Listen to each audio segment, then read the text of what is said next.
ये है talks news network और आप देख रहे हैं पॉलिटॉक्स, राजनीति का कच्चा चिट्ठा। बीकानेर लोकसभा क्षेत्र से बीजेपी के प्रत्याशी और अब तक बीकानेर संसदीय सीट से सबसे ज्यादा मतों से जीतने का रिकॉर्ड रखने वाले अर्जुन राम मेघवाल इस बार जीत की हैट्रिक लगाने के लिए मशक्कत कर रहे हैं। अपने पहले दो चुनावों से इतर इस बार अर्जुन राम मेघवाल के लिए चुनाव जरा टेढ़ा है। वे अपनों के विरोध से जूझ रहे हैं। टिकट मिलने के साथ ही अर्जुन राम मेघवाल पूरी तरह से सक्रिय हो गए थे। यही कारण रहा कि टिकट घोषित होने से पहले ही दिल्ली के गलियारों को छोड़कर बीकानेर में पूरी तरह से डेरा डाल दिया था, क्योंकि उन्हें पता था अगर अगले 5 साल दिल्ली के सियासी गलियारों में धमक करनी है तो समय रहते बीकानेर की सड़कों को नापना होगा।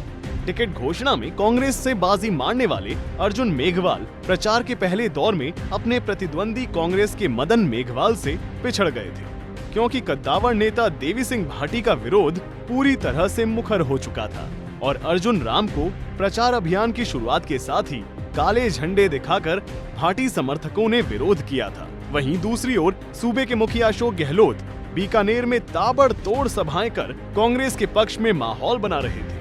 नामांकन तक लगातार हुए विरोध के बावजूद अर्जुन राम प्रचार को धार देने में कामयाब हुए हैं।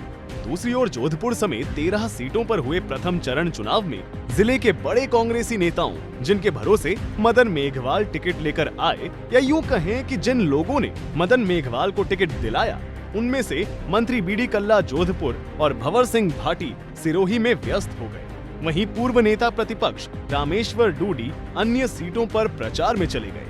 ऐसे में मदन मेघवाल अकेले ही प्रचार में घूमते रहे। हालांकि अन्य विधानसभाओं में स्थानीय नेता उनके साथ रहे, लेकिन यह वही नेता हैं जो मदन मेघवाल के समानांतर दूसरे प्रत्याशी को टिकट देने की पैरवी कर रहे थे। लिहाजा मदन मेघवाल पूरी तरह से प्रचार में अकेले नजर आए।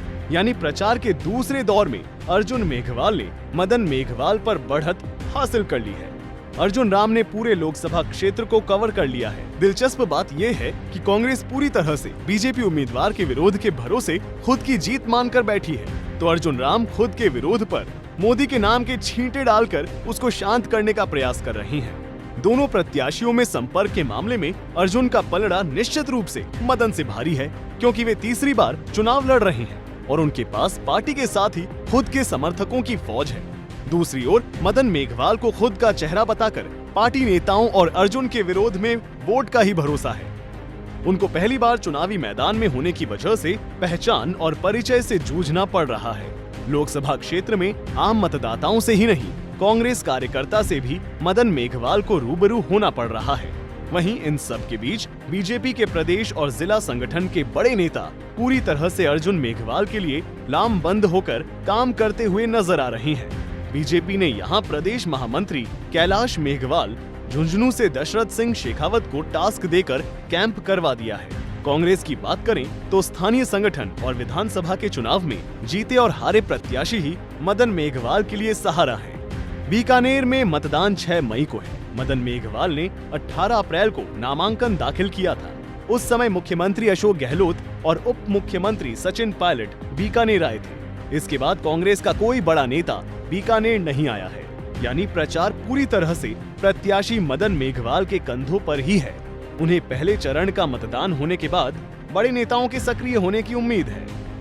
बीजेपी की बात करें तो पार्टी के बड़े नेता लगातार बीकानेर का दौरा कर रहे हैं। सबसे बड़ा दौरा 3 मई को प्रधानमंत्री नरेंद्र मोदी का होगा। प्रचार खत्म होने से ठीक एक दिन पहले होने वाली यह सभा जीत हार तय करने में अहम पड़ाव साबित होगी। मोदी के नाम पर वोट मांग रहे अर्जुन राम मेघवाल को पीएम की सभा से जीत की हैट्रिक लगने की उम्मीद है। पॉलिटॉक्स ब्यूरो, बीकानेर।